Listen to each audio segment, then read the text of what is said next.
Good day to be indigenous. Get up, stand up. They are going to become more brutal. Couldn't cut, hitting cut again.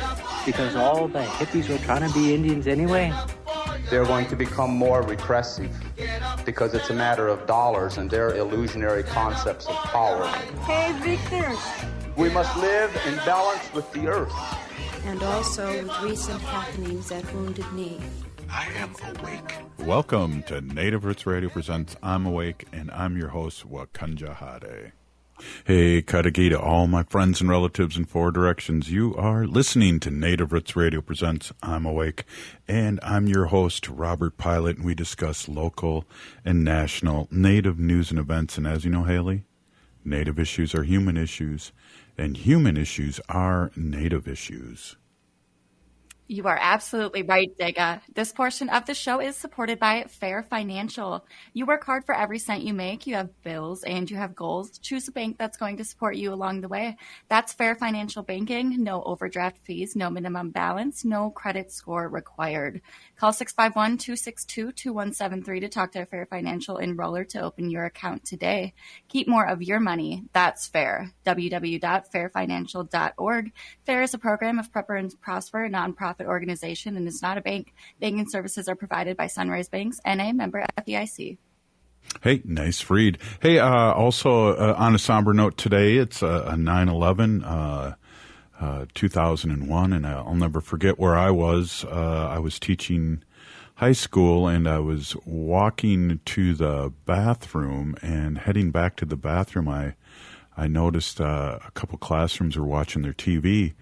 And I rushed to my room, and we turned the TV on and saw the second plane go into the World Trade Center and changed everybody's life to that day. Just want to mention that my niece's husband lost two parents in that, and so that it's always heavy on our heart when we talk about 9/11. It's a somber time. I want to also, before we get Dr. Stately on, is talk a little bit about, we have some tickets, Haley, we want to give out in maybe in the next segment, so everyone get ready. I'm going to give the number here really quick, and then don't call now, but call in the second segment when Haley gives you the thumbs up over the radio.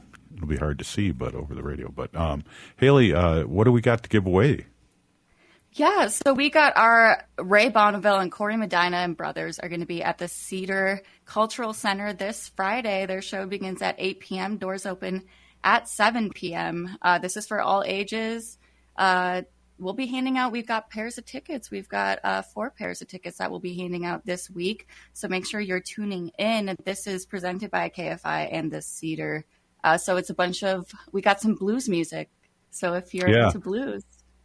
I love Corey Medina, and he was at the fair last year and played 2 days. And then I went up to that big concert in Duluth where all those people were playing, and he was up there jamming, and he had a Resist shirt on, too, that I gave him. But that's a whole nother story. Hey, we have Dr. Stately here on Native Roots Radio, and we are always blessed and pleased to have Dr. Stately on. Welcome to Native Roots Radio. It seems like I haven't talked to you in a long time. Yeah, it's been a while. How have you been? Been pretty good. The fair wore us out, but I only worked a couple days, but just the hot weather and going there trying to enjoy it. I did end up seeing Brandy Carlisle. We were in the 10th row there. Because, man, that would have been a nice thing to go to. Wendy's a ticket snob, so we had to get the 10th row. So I go along with that because you only live once, right? Right. Yeah. I saw Lauryn Hill on Friday. I was in the nosebleed section, way in the back section where standing room only. Yeah. And I love Lauryn Hill. There's great acoustics in that little stadium. It holds 17,000. Yeah, well, this is in the amphitheater, and which held, I think, feels like way more than that. But and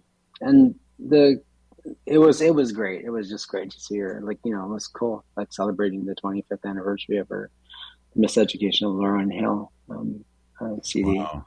I can't So I was believe it. excited. I listened to it every day, a couple times a day, every day for about a week before I went to go see her. So that's kind of cool. Okay. That thing. Yeah. Yeah. Yeah, that video is like a classic video too. I think Spike Lee did that video, and it was split screen in the 50s and the current time, and it was done really well. It holds its age very well, I think. But then again, I'm old. For so sure, and it's. I think the lyrics about it are still pretty relevant, too, and it's just kind of really, and it was amazing to listen to her live. Anyway, yeah, it was a nice evening. It was nice to be outside, a little crisp for first week in July, September actually. So I was like, oh wow, are we already in full on fall? Yeah, exactly. Is winter right around the corner? Well, I don't know. I was in New York, for a few days, and it was 1,000,000 degrees there. I was in the city sweating and walking, and you know how we like to walk. We'd still put 18,000 steps on, but it was like 1,000,000 degrees, and we did the tourist thing. We went on the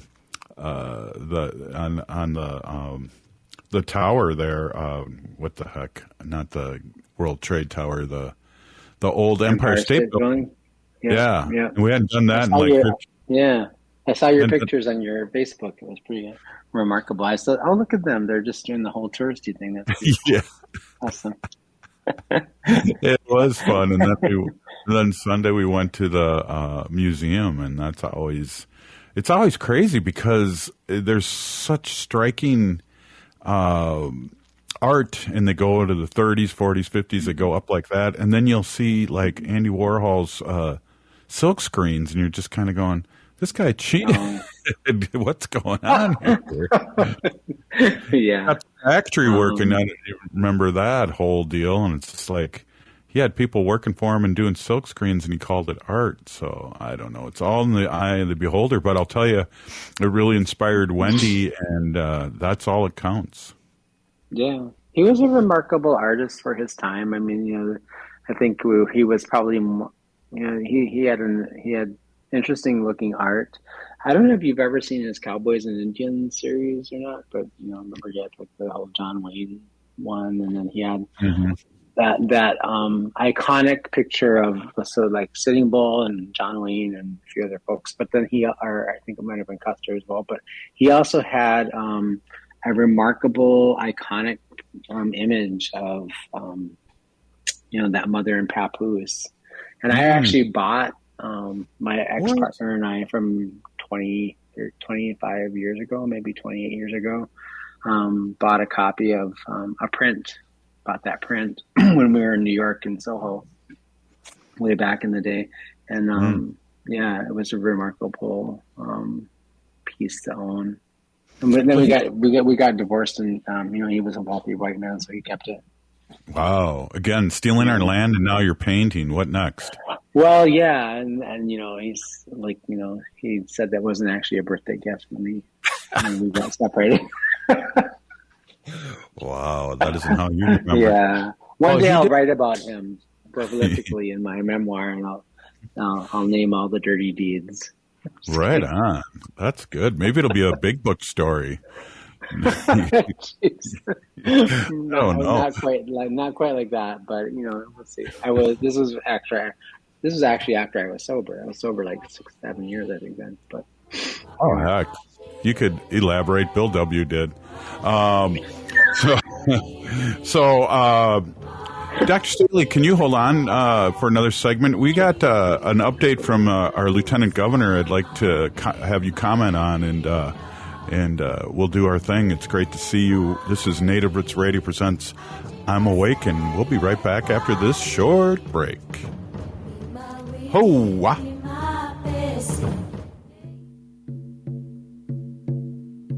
When we heal from our traumas, when we face our fears, let go of our addictions, when we relearn our values, when we live our teachings, respecting our elders, cherishing and honoring our children, When we honor and take care of our spirit, there will be no room left for sexual violence.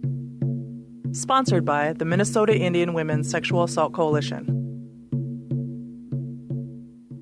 Back to school season is here.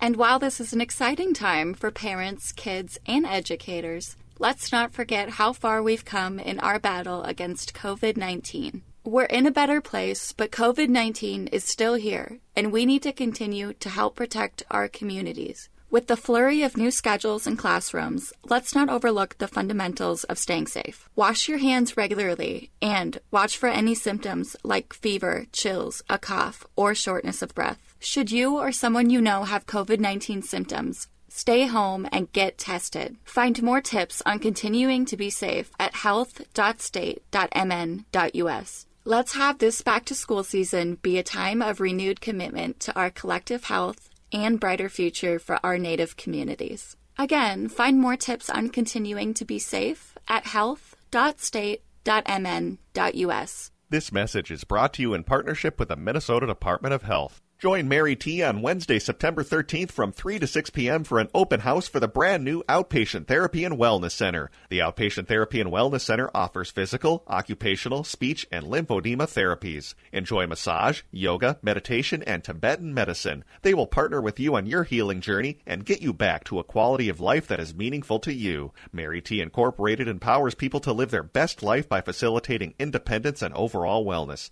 The Mary T. Outpatient Therapy and Wellness Center offers a unique integrative health and wellness experience to their clients. All major health insurance providers accepted. Visits are by appointment only. Call 763-489-3638 to schedule your first visit. The Mary T. Outpatient Therapy and Wellness Center is located at 11800 Zion Boulevard Northwest in Coon Rapids. Find details at marytinc.com/outpatient-therapy. That's marytinc.com/outpatient-therapy. Go for therapy, experience wellness. Hi, this is Representative Sharice Davids from Kansas. I'm Ho Chunk, and you're listening to Native Roots Radio. And we're back to Native Roots Radio presents I'm Awake, and this is Robert Pilot. This portion of the show is supported by Native American Community Clinic on Franklin Avenue, Minneapolis, honoring health and tradition. Yes, they do. Hey, we're here at Dr. Stately, and we got a couple things we got to do at Dr. Stately before we get back to you, and one of them is we have that ticket. We're handing out concert tickets, Dr. Stately. We're like totally legit, like your favorite station does. Oh, wow, like KSTP or what is it? Kiss 95? Yeah. But Corey Medina is worth the ticket price himself, and it's at the Cedar Culture Club, right, Haley? The Cedar Culture Center, yeah, Minneapolis. Yeah. So what are we going to do, or Haley? Are we going to take the third caller at 952-946-6205, 952-946-6205. I'll give that number out again real quick as 952-946-6205, and Dr. Staley is calling up. Oh man! So while we're waiting for this caller to call in, why don't we take a quick listen to our favorite lieutenant governor of the whole wide world, Peggy Flanagan.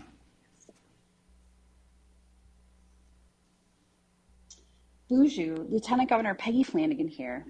Happy fall. It's been a busy and fun start to September. I kicked off the month at the State Fair and had a blast all 7 days that I attended. Some fair highlights included the incredible crop art, one of me, if you can imagine, dill pickle paletas from Hamlin Dining Hall, and shopping at the one and only Native Roots Trading Post Market.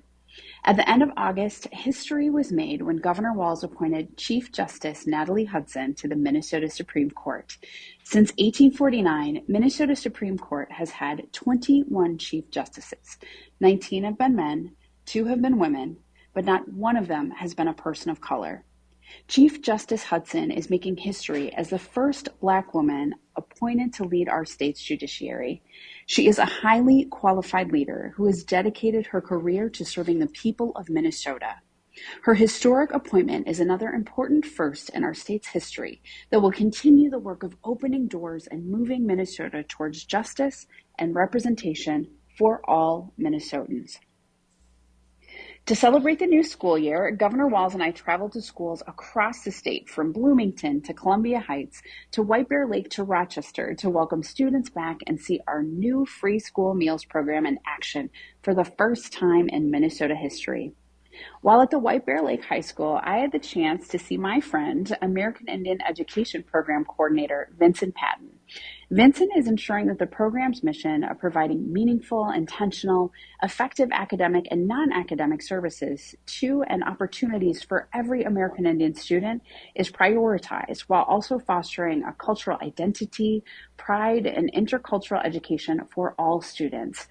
These school visits and being with leaders like Vincent and the students he serves remind me just how much progress we've made to make sure that all of our Native students feel supported and have the opportunity to grow and thrive in Minnesota and beyond. But it takes all of us to make an impact. That's why we passed a law this year in our education budget requiring Minnesota teachers renewing their license to undergo training about Native American history and culture. When I was a kid, Native American history and culture were not actively taught in school, but Native history is Minnesota history. And this training is one step forward to ensuring the full history of Minnesota is truly understood and here to stay. The governor and I also strongly believe that all levels of education should be accessible and affordable, no matter your family's economic status. That's why this past session we passed an education bill that included money for Minnesota families making a household income less than $80,000 to attend Minnesota state universities and colleges for free. The scholarship will cover up to 60 credits towards a certificate or an associate degree, or up to 120 credits towards a bachelor's degree, and is paid directly to the institution where the student is enrolled. And Minnesotans will automatically qualify if they fill out the free application for federal student aid, or the FAFSA form. We estimate that these scholarships will benefit about 15,000 Minnesotans and make a major impact on these families and our state's economy. This is also an opportunity for us to continue ensuring that some of our best and brightest who leave the state for financial reasons can choose Minnesota schools. September also marks our 5th annual Governor and Tribal Leader Summit on the 20th. We are committed to ensuring that these partnerships we have embedded in government-to-government relationships will remain and become the fabric of state government in a historic and impactful way. The governor and I look forward to hearing from our 11 tribal leaders later this month. And with that being said, don't hesitate to reach out to your local leaders or to our office to let us know what you want to see from these partnerships. Every voice matters. So miigwech, pidamiaye, pinagigi, and back to you. Wow, thank you very much. That's awesome, Haley, and that was cool that you mentioned stopping by Native Roots Trading Post, too. She's always a welcome sight to see in the beginning of the fair, and we love the Lieutenant Governor. I wonder if we should. Do we have time to play Governor Evers too? Why don't we do that while Dr. Stately had to run out for just a second? Why can we do that? Can we play? Hey there, Native Roots Radio. Governor Tony Evers here with my weekly update. I always say what's best for our kids is best for our state, and what's best for our families and workforce too. Earlier this year, I proposed a comprehensive budget plan to address our state's long-standing workforce challenges, support working families, and maintain our economic momentum. Unfortunately, the Republicans in the legislature rejected many of those efforts. That's why on September 20th, I'm calling a special session of the legislature to complete their work on the budget. That includes creating a first-of-its-kind Wisconsin paid family and medical leave program. This program will provide all public and most private employees with 12 weeks of paid family and medical leave. Paid family and medical leave helps ensure working parents can put their kids and families first without having to leave the workforce due to a major life event, and helps us compete with employers in other states who do have paid leave. We're also going to expand eligibility so workers have the flexibility to respond to their family's unique needs. Folks, this isn't a partisan issue. 73% of Wisconsin voters, including 62% of Republicans, support requiring businesses to provide paid leave for new parents. We should be able to work together on policies that have broad bipartisan support, especially if it helps support working families. I'm urging lawmakers to come in, do the right thing, and get this done for Wisconsin on September 20th. Thank you. Back to you, Robert, and Native Roots Radio. Well, thank you so much, Governor Evers, for that update. Wow, two high-powered updates there, Haley, and we'll probably have to let people know who won those tickets next segment, but totally excited about going there and Corey Medina, and what a great Native American artist he is. He just rocks it. Dr. Stately, it was great to hear from the senator, and then we played the governor of Wisconsin, too, his report, which was pretty awesome. But it's just that time of year where things are shaking out. I guess here in the 20th, the governor's meeting with all 11 tribes here in Minnesota and getting that going, and it just seems like they just did that. So things are flying again in a good way here in Minnesota. Yeah, I think he does it annually. He meets with them annually to discuss issues related to the 11 tribal nations. Yeah. But I was happy to hear the Lieutenant Governor's report and hear about the work being done around the implementation of the Indian Education for All bill that passed in the last legislative session. Such a critically important piece of legislation, and is going to really significantly change and improve our ability to sort of tell the true narrative of the history, language, and culture of Minnesota's Dakota and Ojibwe people. Something that is really important for us to get right.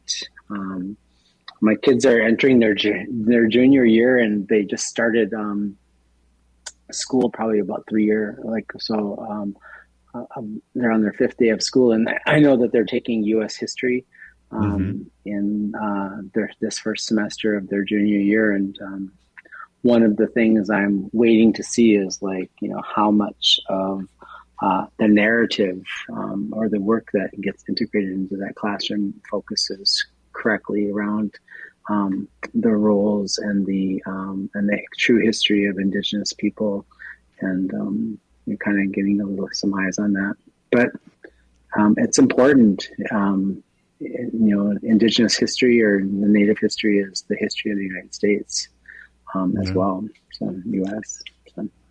Well, I hope there's a way to enforce it, too, because I know Wisconsin has that on the books, but there's no way that they enforce it that I've heard. And so let's keep our eyes peeled on what happens here. But I think the legislative set, I think the bill addresses that, but I think the bigger issue is implementation. Of course, it's how do we make sure that all of those, I don't know, it's something like 20,000, 30,000 teachers in the state have to be trained in that information. So, yeah. Hey, we're here with Dr. Stately, CEO of Native American Community Clinic, and we're just having our fireside chat here as usual, and just kick back here. You're listening to Native Roots Radio presents I'm Awake, and we'll be right back after this short break.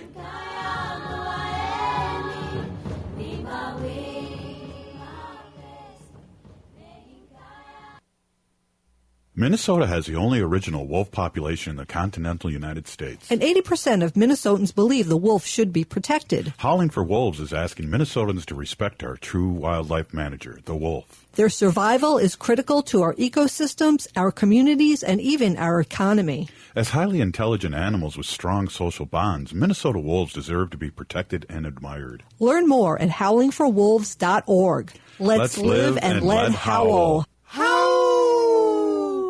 Outfront Minnesota is a driving force behind LGBTQ plus advocacy in our state, and they're gearing up to honor our state's monumental achievements in protecting our LGBTQ plus neighbors. While other states took steps backwards, Minnesota had the greatest advance in LGBTQ plus rights in 10 years. We showed that Minnesota is committed to affirming our values as a state that trusts individuals to make informed decisions about their bodies and lives, while also taking pride in delivering exceptional health care and supporting communities in need. We passed a conversion therapy ban and a trans refuge bill. And now Outfront Minnesota is ready to lead Minnesota towards even a brighter future. To celebrate, Outfront Minnesota is hosting their annual gala, where we bring in together more than 700 guests at Allianz Field on Thursday, September 14th. The event celebrates a year of legislative wins while honoring diverse communities, propelling Minnesota forward into next year. Again, that's Thursday, September 14th at Allianz Field, with a dinner at 6 and party at 8. So come celebrate Minnesota's progress on LGBTQ plus rights and order your tickets at outfront.org. When a drunk driver hit my car, the structural integrity and safety features of my Toyota Sienna saved my life. I will always own one. That's it. That's the ad. I don't think I need to add anything else, but I'll gladly mention their sales team is attentive and friendly, their service department is the best in the state, and their vehicles, you can put a lot of faith in the quality and safety of a Toyota vehicle. The structural integrity and safety features of my Toyota Sienna saved my life. I will always own one. That says it all. Rudy Luther Toyota, 5 miles west of Minneapolis on 394. Peace of mind shouldn't cost a fortune. We keep things simple at Schroman Law because we believe planning for your estate and end-of-life care shouldn't be stressful or expensive. Every client relationship starts with a free consultation so clients have the information they need before making important decisions. From there, we work closely with clients to ensure they are choosing the most efficient and cost-effective plans for their specific needs. Schedule a free consultation today at schromanlaw.com. That's SCHROMEN law.com. How does this sound?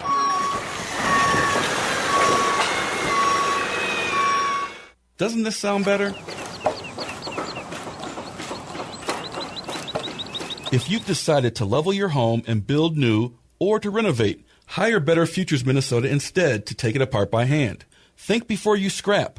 Think of the energy and greenhouse gases saved when someone repurposes your old cabinets, fixtures, and lumber. Think of all the resources saved by diverting those building materials from the landfill. Better Futures Minnesota makes it happen for you. Hennepin County residents and public entities, funds are available to make the environmentally responsible alternative comparable to a typical demolition.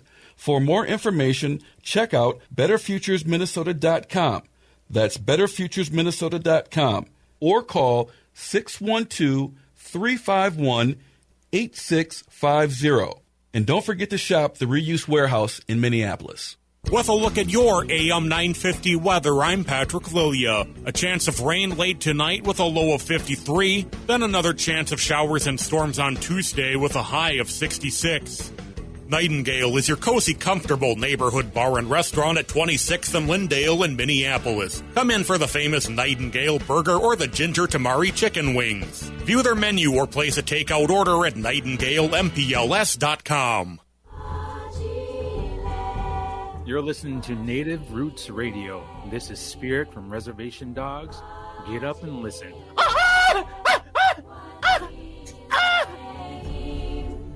Welcome back to Native Roots Radio presents I'm Awake, and this is Robert Pilot.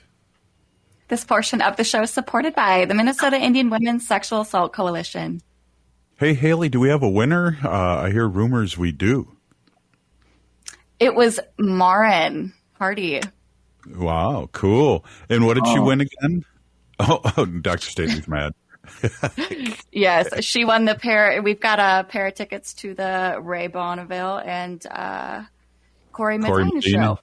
Corey Medina show this Friday at the Cedars Cultural Center. So we've got another pair of tickets that we're going to be giving away tomorrow, and then we got a couple pairs that we are going to give away on Wednesday. So make sure you're tuning in for those. Right, and then we're going to pick a different caller each time, so that's going to be really cool. Again, we're doing it like Dr. Stately's favorite station there. We're giving away stuff here. And next week I'll be giving away this painting over here in my office. Oh, okay. Make sure you dust it off before you give it away. That's right. Exactly. So we're here with Dr. Stately, CEO of Native American Community Clinic. And Dr. Stately, I was in New York, and now you lived in California for a long time. I want to kind of ask you something about this. So I was in New York, and I was at the Museum of Natural Art, or whatever it's called, MoMA or whatever, and I didn't see I didn't see any Native American art. I did see sections where the African American had like a whole room, and there were certain photographs and things like that in a different era. I think it was the 40s or 50s. So I don't know if it's because New York was colonized one of the first, the East Coast there, but it seems like we're not around anywhere. I know there's a museum, a really nice museum, a Native American museum, down by Battery Park, but it seems like it's few and far between. And we're lucky to live here in Minnesota and have things like these laws and politicians and things like that to look up to and look forward to. And it seems like it's a desert out there out east. It looks like Dr. Stately froze. Oh, no. He must be in the Arctic. Yeah. Yeah. No, I'm not. But I am at Prior Lake, where they have the worst internet service on the planet, perhaps, I guess. Which is ironic, considering that it's a very wealthy community, but I guess all their wealth goes into, I don't know, something other than the internet. So, just kidding. I'm salty. I'm salty about it. There's only two local internet companies. None of them big. So. What did you think I think that has a lot to do with the fact that, I think, there was, I think that across the spectrum in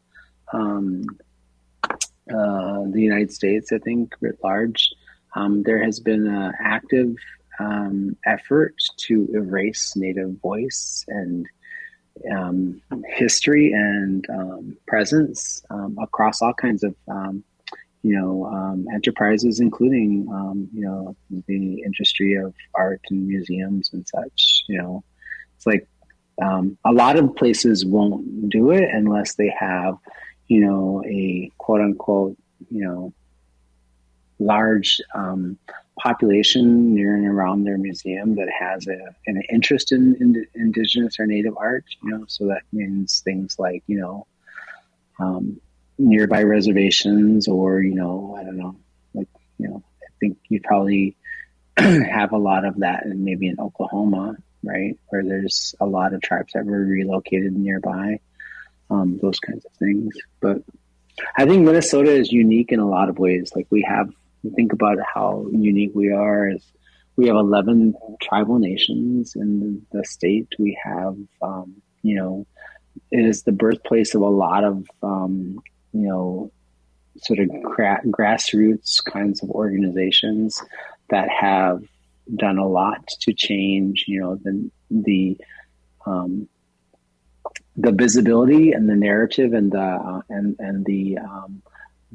understanding of Native people in terms of their rights, their humanity, their history, all those things. A lot of that stuff took place here in Minnesota. Minnesota is the birthplace of things like American Indian movement, and the birthplace of Indian education.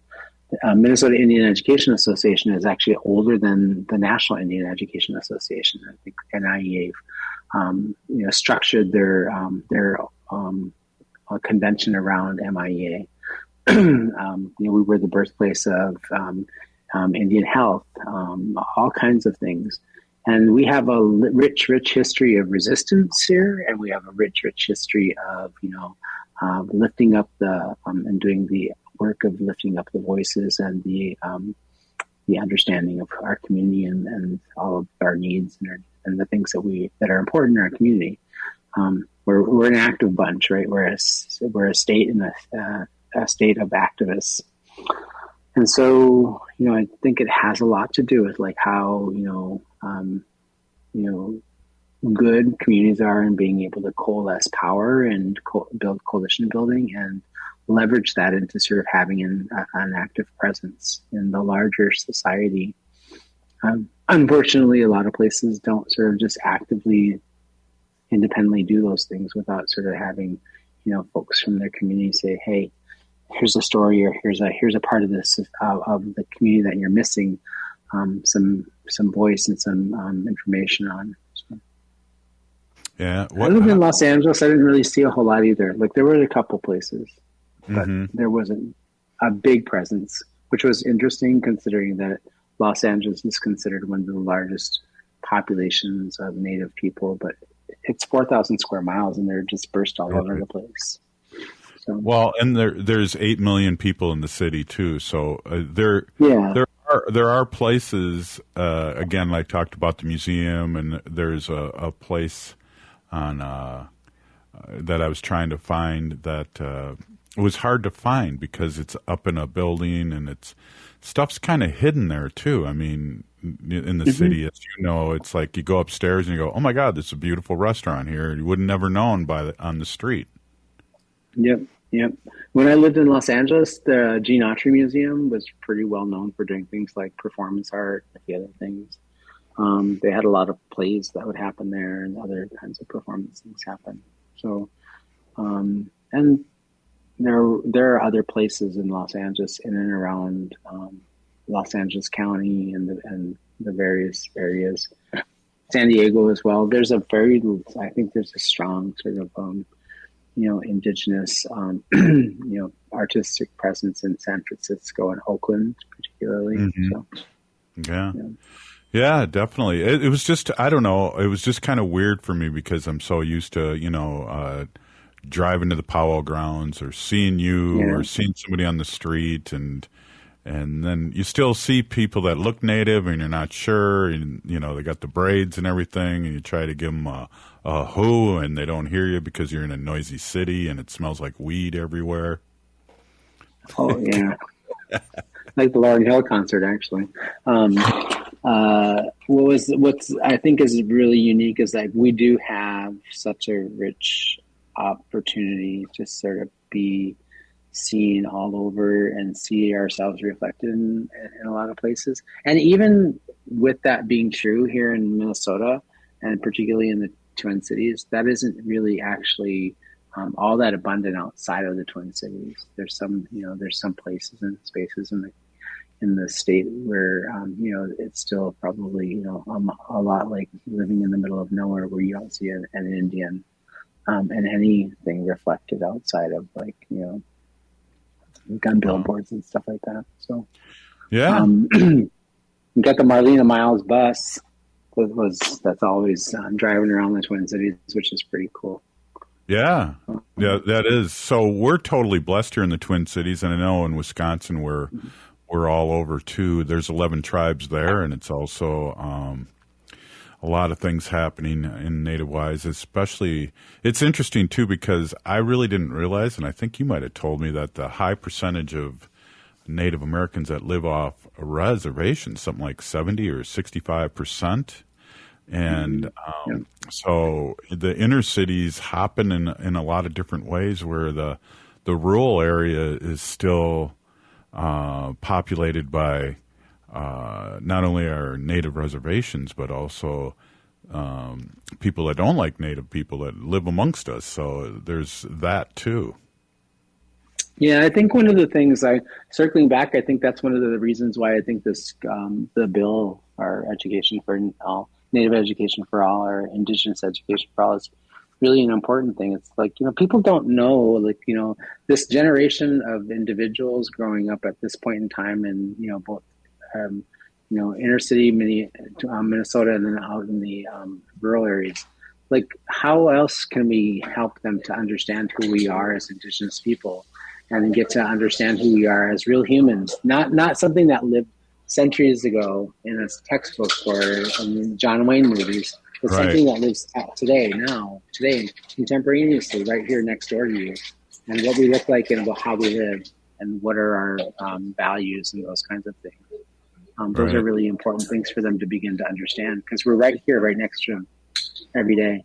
So yeah, exactly. And even just a spit's throw away from me, there's another Winnebago that lives right up the street for where I'm at, and somebody delivered me a Ho-Chunk magazine accidentally that lived a couple blocks from me that I had no idea. And so there's a small percentage, but we're loud and proud. And I'm blessed to be here in Minnesota and see all these great things. Your clinic and how Franklin Avenue and just being Ho-Chunk and all the other Prairie Island, all these powerful tribes that are doing good for their people. yes, there's a lot that goes on in the state of Minnesota that a lot of people don't know about. Like, I think probably a lot of people don't know that the 11 tribes, I think, are the 14th largest employer in the in the state of Minnesota. We contribute greatly to the economic well-being of the state, right? So. Yeah. Well, Dr. Stately, thank you so much for being on. It's always great having this great conversation with you. We'll be reaching out to you, Haley and I, about another project here this week. We're excited to get that rolling, too. You're listening to Native Roots Radio Presents I'm Awake, and we were with Dr. Stately, President and Executive Officer of Native American Community Clinic. Stay with us. All right. Up next, Wendy. Be a vaccinative. It's time to come together and talk about the urgent need to stay up to date on COVID-19 vaccinations to protect our heritage, our loved ones, and our future. Throughout history, we have always faced challenges, and today we must protect our culture and loved ones. This is our opportunity to ensure that our tribal gatherings once again resound with joy and celebration, where the echoes of our ancestors guide our steps. It's a chance to care for our elders, cherishing their wisdom and stories for generations to come. COVID-19 vaccines are safe and effective. Let us unite, resilient as ever, and show the world the strength of the Native American community. Together, we shape a future where our traditions thrive, our children learn from our ancestors, and our people flourish once more. So be a vaccinative and learn more about staying up to date with your COVID vaccinations at health.state.mn.us. That's health.state.mn.us. This message is brought to you in partnership with the Minnesota Department of Health. The place for autumn fun is the Park Tavern. Live music is taking over the Park Tavern's dog-friendly patio this fall. Head over on Tuesday, September 12th for the American Bootleg. Wednesday, September 13th, it's Three Dragons. And on Thursday, September 14th, it's the wonderful Katie Tessman. Music runs from 5:30 to 8 p.m. and reservations for groups of 8 or more are recommended. And the Park Tavern offers private and semi-private spaces for small and large groups with no room fees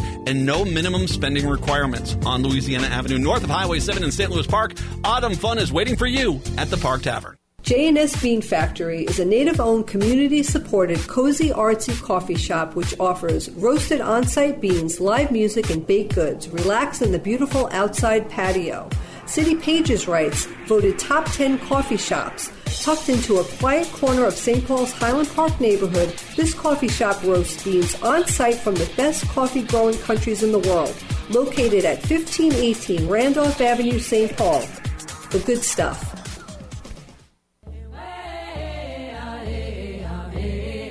Hi, I'm Jane Fonda, and you're listening to Native Roots Radio. And we're back to Native Roots Radio Presents I'm Awake, and this is Robert Pilot. This portion of the show is supported by Howling for Wolves, protecting wolves for future generations. Ho!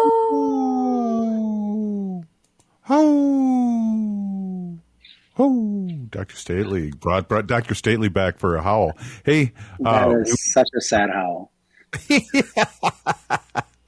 Hey, I want to introduce my awesome, beautiful wife, Wendy. Wendy has a sacred animal update. Let's take a listen.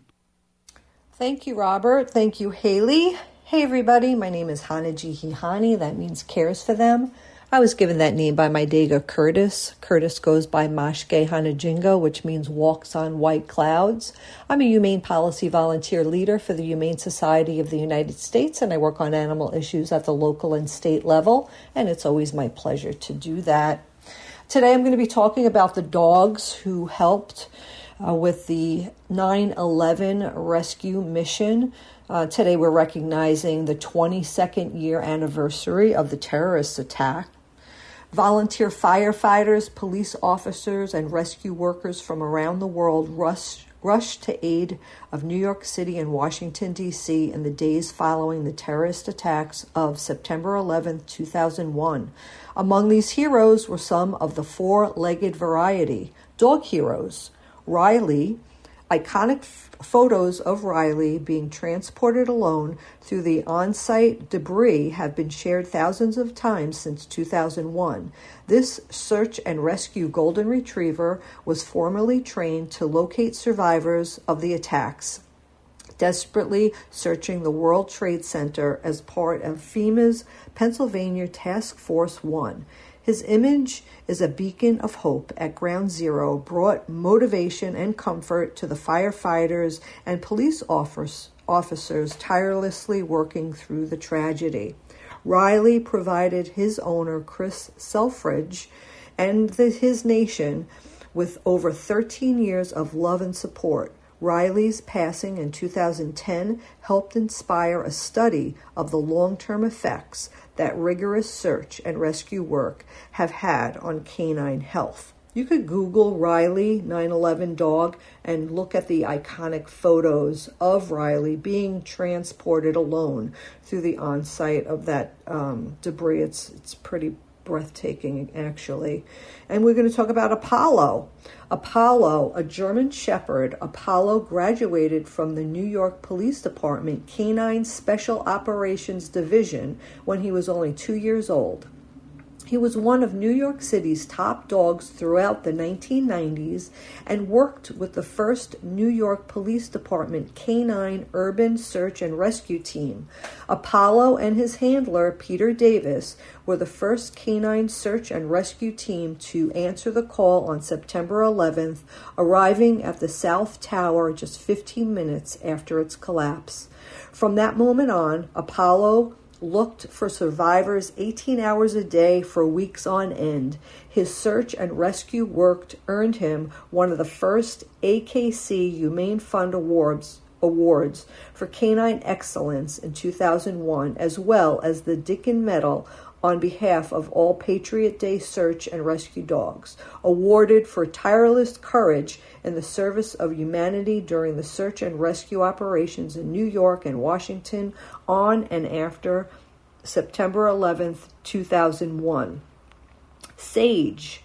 Sage was a two-year-old when search and rescue border collie and her handler, Diane Wetzel, worked at the Pentagon after the 9/11 attacks. With the highest level of recognition from the Federal Emergency Management Agency, Sage was one of the nation's top 50 dogs in the search and rescue field. She and her handler continued their careers in SAR by rescuing animals stranded by Hurricane Rita and Hurricane Katrina before their deployment to Iraq in 2007. Once retired, Sage became a part of the 9/11 search and rescue dog study done by the University of Pennsylvania, funded by the AKC Canine Health Foundation. She was also honored with the 2009 Search and Rescue Award for Canine Excellence before crossing the Rainbow Bridge in 2012 at the age of 13. Brittany was known as the last living search and rescue dog to have worked at Ground Zero. Brittany and her owner-handler, Denise Corliss, worked 12-hour shifts on rescue and recovery for 10 days straight after the attacks on September 11th. This golden retriever's career training began at just 8 weeks old, making her a lifelong veteran of rescue missions, including Hurricanes Katrina, Rita, and Ivan. After her retirement from the workforce at age 9, Brittany took her talents to a local elementary school where she helped first graders as a reading assistance dog for her remaining years. Brittany crossed the Rainbow Bridge with her owners by her side at the age of 16 in Texas, where she was saluted by representatives from the armed forces and local fire departments. Tracker. Tracker was a German shepherd who answered the call for action that fateful day with his Canadian police officer and handler James Symington. The duo is credited with finding the last remaining survivor from the World Trade Center after she had been trapped for 26 hours. Time awarded Tracker with the 6th spot on their published list of top 10 heroic animals. 7 years later, Symington entered Tracker in a BioArts international contest where the winner's DNA would be cloned. Tracker had what it took as an exceptional canine specimen and was cloned 5 times before his passing in 2009 at the age of 14. The Tracker puppy clones, Trust, Solace, Valor, Prodigy, and Deja Vu, are continuing Tracker's legacy and all started their training as search and rescue dogs in 2011. Within hours of the 9/11 attacks, thousands of rescue workers from across America deployed to Ground Zero to help. Joining the endeavor were an estimated 300 specially trained dogs with experience not only in search and rescue, but police work, therapy, and comfort provisions. Search and rescue dogs, like we said before, SAR or SAR, specialize in disaster response skills. Trained to detect the scent of living humans, their mission was to find survivors buried in the rubble. One of the dogs found the last living person rescued from Ground Zero 27 hours after the collapse of the towers. As the day went on, rescue and recovery workers realized the chance of finding survivors was increasingly slim, and the operation turned its focus to recovery. Cadaver dogs, trained to find human remains, were also on the scene. Alongside their handlers, the 4-legged heroes worked tirelessly, climbing huge piles of debris while fires still smoldered. The search for signs of life or human remains was mentally and physically taxing on the dogs, who became discouraged and started losing their drive to continue. Recognizing the importance of motivation among the dog handlers, would stage a mock find so the animals would feel successful. So this is a wonderful way for the dogs to keep motivated and keep them going so they wouldn't be depressed. I just want to thank everybody out there who were part of the rescue teams. I know some people really have suffer from PTSD from this awful, horrible terrorist attack. And we just want to recognize and just bow our heads and give a moment of silence and recognize all the people who lost their lives and the families that were affected by this tragedy. Back to you, Robert. Back to you, Haley. Thank you to all the 2-legged rescue workers and the 4-legged rescue workers. Thank you so much, Wendy. And thank you so much, Dr. Stately of NAC. You have been listening to Native Roots Radio presents I'm Awake. The American dream is a dream for a reason. You have to be asleep to believe it. Wake up with us. We are still here. We are the 7th generation, and free Leonard Peltier. Now.